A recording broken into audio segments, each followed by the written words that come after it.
Hey, in this video, I'll show you how to get the TED Talk filter on TikTok. It's a very simple tutorial, so make sure you give this video a like, subscribe if you're new, and also comment down below if you have any questions around the video. Love to help you out.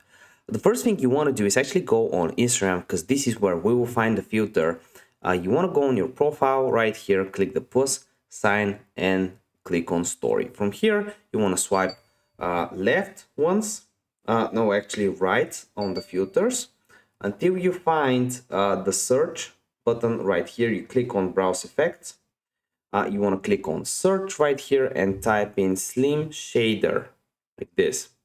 And when you look it up, here he is. You want to click try it. And if you record your face, like I can right now, you can do it. You can do a whole video around it, this card. But I don't really like my face right now, but you just record it like this. My face right now, but you click this option to save the video just like this.